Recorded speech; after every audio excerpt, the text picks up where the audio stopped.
आज हम SN2 reactions के बारे में बातचीत करेंगे।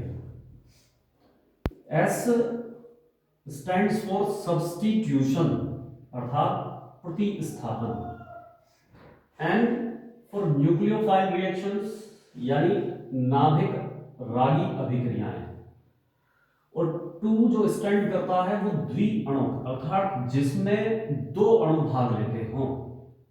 तो हम द्विअणुक नाभिक रागी प्रतिस्थापन अभिक्रियाओं की बात करेंगे। तो SN2 रिएक्शंस में सबसे पहले ध्यान देने योग्य ये बात है कि ये द्वितीय कोटि की रासायनिक अभिक्रियाएं होती हैं। क्लास 11th में हम द्वितीय कोटि की अभिक्रियाओं के बारे में पढ़ चुके हैं, फिर भी मैं बताऊंगा कि द्वितीय कोटि की जो अभिक्रियाएं होती हैं उनमें अभिक्रिया का वेग दोनों अभिकारकों की सांद्रता पर निर्भर करता है। तो ऐसी रासायनिक अभिक्रियाएं जिनमें किसी अभिक्रिया का वेग दिए गए सभी अभिकारकों की सांद्रता अर्थात दोनों अभिकारकों की सांद्रता पर निर्भर करता हो, ऐसी अभिक्रियाओं को द्वितीय कोटि की अभिक्रिया कहा जाता है। और SN2 रिएक्शंस जो है वो द्वितीय कोटि की अभिक्रिया होती है। SN2 रिएक्शंस को समझने से पहले हमें थोड़ा सा विन्यास के बारे में भी समझना होगा कि विन्यास क्या होते हैं। तो जैसा कि आप जानते हैं कि हम एल्किल हैलाइडों की बात कर रहे थे।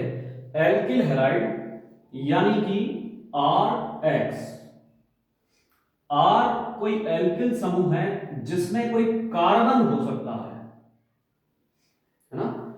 कार्बन की 4 संयोजकताओं को जब आप रिप्रेजेंट करेंगे कागज के तल पर तो वो इस प्रकार से प्रदर्शित की जाएगी, जिनमें से 3 संयोजकताएं हाइड्रोजन परमाणु या किसी अन्य परमाणु से जुड़ी हो सकती हैं या किसी समूह से जुड़ी हो सकती हैं, और जो चौथी संयोजकता है वो हैलोजनों से जुड़ी होती है।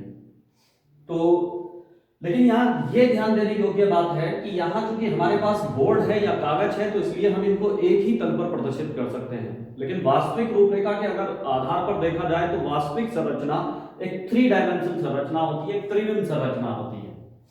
इस त्रिविम संरचना को अगर हम कागज के तल पर प्रदर्शित करना चाहें तो ये विन्यास कुछ इस प्रकार से दिखाई देगा। यहां आप एक चीज ध्यान देंगे कि जो डार्क लाइन है वो कार्बन पर इस प्रकार से प्रदर्शित की गई होगी, जो डॉटेड लाइन है वो कार्बन के बैक साइड में एक संयोजकता के रूप में होगी, और जो ये Br और I नहीं H ये जो Br और H जो हैं ये संयोजकताएं जो जुड़ी होगी वो लेफ्ट या राइट साइड में जुड़ी होगी। इस तरह से जो प्लेनर स्ट्रक्चर है यानी जो हमने तल पर बनाया गया है वास्तव में वो एक समतल पर चित्र ना उपस्थित होकर के विन्यास त्रिविम संरचनाओं के रूप में इस प्रकार प्रदर्शित किए जा सकते हैं। जब इन संरचनाओं को किसी दर्पण के सामने रखा जाता है तो इनके दर्पण प्रतिबिंब प्राप्त होते हैं। अगर आप दर्पण के सम्मुख अपने राइट हैंड को रखते हैं तो राइट हैंड रखने पर कुछ इस तरह का उल्टा प्रतिबिंब आपको दर्पण में दिखाई देगा। यानी जब हम दर्पण प्रतिबिंब बनाते हैं तो हमें यह ध्यान रखना है कि जो हमारे लेफ्ट हैंड पर उपस्थित विन्यास हैं उनको उठाकर राइट हैंड पर पलट दिया जाता है। तो इस तरह से हमें दर्पण प्रतिबिंब प्राप्त हो जाते हैं विन्यासों के। अब इस विन्यास की चर्चा के बाद हम वापस SN2 अभिक्रियाओं पर लौटते हैं, जहां मैंने बताया था कि SN2 अभिक्रियाएं वास्तव में द्वितीय कोटि की अभिक्रियाएं होती हैं जिनमें अभिक्रिया का वेग दोनों अभिकारकों की सांद्रता पर निर्भर करता है। इस बात को समझने के लिए एक उदाहरण हमने यहां पर लिया है। उदाहरण में ये CH3X, यहां आप देख रहे हैं बिंदु जो सेंटर पॉइंट है ये किसी कार्बन को प्रदर्शित करता है, और ये जो संरचना है ये इस RH की एक त्रिविम विन्यास है जो कि नीचे दिए गए विन्यास के लगभग समान है। जब हम इस एल्किल हैलाइड पर किसी न्यूक्लियोफाइल्स अर्थात किसी नाभिक रागी, आपको पता है नाभिक रागी जिसके ऊपर की ऋणावेश उपस्थित होता है, उसका आक्रमण करते हैं। तो द्वितीय कोटि की अभिक्रियाओं की यह विशेषता होती है कि ये जो नाभिक रागी है ये हैलोजन की विपरीत दिशा पर जाकर के जुड़ता है, और यहां पर दो घटनाएं एक साथ घटित होती हैं।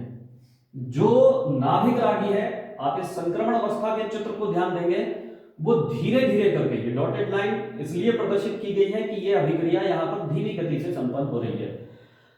नाभिक रागी हैलोजन परमाणु की विपरीत दिशा से धीरे धीरे जुड़ने लगता है, तथा साथ साथ जो हैलोजन परमाणु है वो धीरे धीरे टूटने लगता है। यानी न्यूक्लियोफाइल्स धीरे धीरे कार्बन से बंध के रूप में जुड़ता चला जाता है, और हैलोजन का परमाणु जो कि एक अवशिष्ट समूह के रूप में होता है वो धीरे धीरे टूटता चला जाता है। ये दोनों घटनाएं एक ही समय में एक साथ संपन्न होती है, और इस तरह से एक संक्रमण अवस्था हमें प्राप्त होती है। लेकिन इस संक्रमण अवस्था में इस यौगिक को उसके विलयनों से पृथक कर पाना असंभव होता है, क्योंकि ये अस्थायी होती है। अस्थायी संरचना तुरंत अवघटित होकर यहां से हैलोजन परमाणु एक अवशिष्ट समूह के रूप में निकल जाता है, और न्यूक्लियोफाइल्स यानी नाभिक रागी कार्बन के साथ जुड़ जाता है।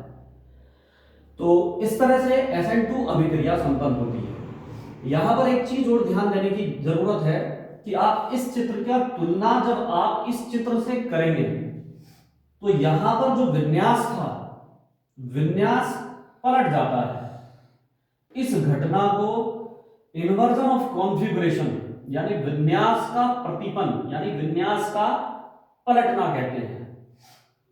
यह घटना इस नाभिक रागी के प्रभाव के कारण होती है। जैसे ही यह नाभिक रागी धीरे धीरे जुड़ना शुरू करता है, इस नाभिक रागी और हाइड्रोजन परमाणुओं के बीच में प्रतिकर्षण बल के कारण यह त्रिविम विन्यास एक समतलीय विन्यास के रूप में परिवर्तित हो जाता है। और जब यह पृथक होता है हैलोजन परमाणु, तो इसके प्रतिकर्षण बल के कारण ये हाइड्रोजन परमाणु अपनी दिशा को परिवर्तित कर देते हैं, और इस तरह से विन्यास के प्रतिपल की घटना संपन्न होती है। फिर हम बात करते हैं एक इंपॉर्टेंट नोट की। तो स्टूडेंट्स आप यहां देख रहे हैं कि हमने लिखा हुआ है कि एल्किल हैलाइडों का SN2 अभिक्रिया देने का क्रम। तो आप यहां पर ध्यान से देखेंगे कि प्राथमिक हैलाइड तृतीयक हैलाइडों की अपेक्षा SN2 अभिक्रियाओं को शीघ्रता से देते हैं। मैंने ये प्राथमिक हैलाइडों के दो एग्जांपल्स आपके सामने लिए, फिर ये द्वितीयक हैलाइड का एग्जांपल है और इसके नीचे तृतीयक हैलाइड का एग्जांपल है। इन्हें आप भली भांति जानते हैं। जब हैलोजन परमाणु सीधे सीधे कार्बन से जुड़ा हो तो उसको प्राथमिक हैलाइड कहा जाता है। इसी तरह से आइसो जो चेन होती है वो द्वितीयक हैलाइडों को प्रदर्शित करेंगे, और नियो चेन जो होगी वो तृतीयक हैलाइडों को प्रदर्शित करती है।